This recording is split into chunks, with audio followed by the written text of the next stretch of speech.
The God who transforms scarcity. Faith manifests precisely where human logic ends. What appears to humans as a final sentence or a hopeless situation is, for God, merely the beginning of the supernatural's manifestation. The story of the widow of Zarephath, recorded in 1 Kings 17, is a clear testament to this principle. Facing starvation and imminent death, she possessed only a handful of flour and a little olive oil. It was the end.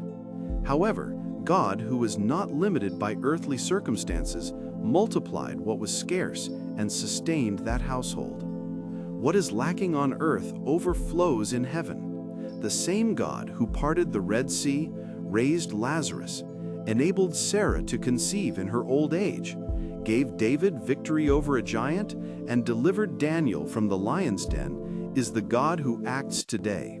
He has not changed. A medical diagnosis or human opinion does not have the final say. The only divine requirement to move the impossible is faith. When God enters the scene, the waiting period ends and the blessing manifests.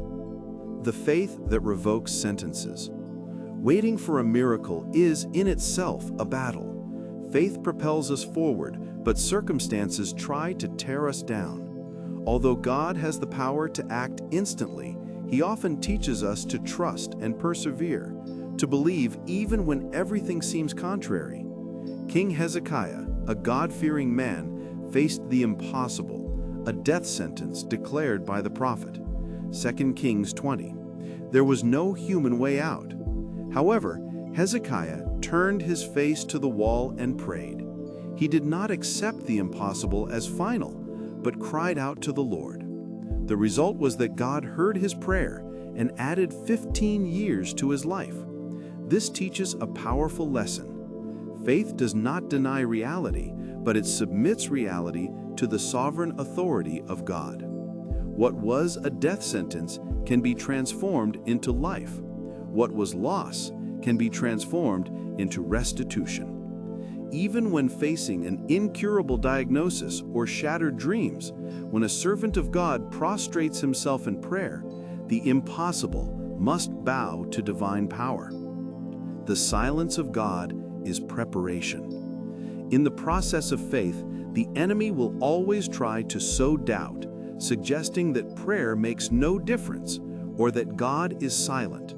It is crucial to understand that God's silence does not mean absence, it means preparation. While a person prays, God is moving pieces on the spiritual plane that are invisible to human eyes and opening paths that cannot yet be known. The word in Isaiah 40:31 confirms this. But those who wait for the Lord shall renew their strength. They shall mount up with wings like eagles. Waiting on God is not passive. It is a process of strengthening. What appeared to be the end will become a testimony to divine glory. Even if strength seems depleted and the burden heavy, it is not the time to give up. The answer is coming, and the impossible has already begun to move.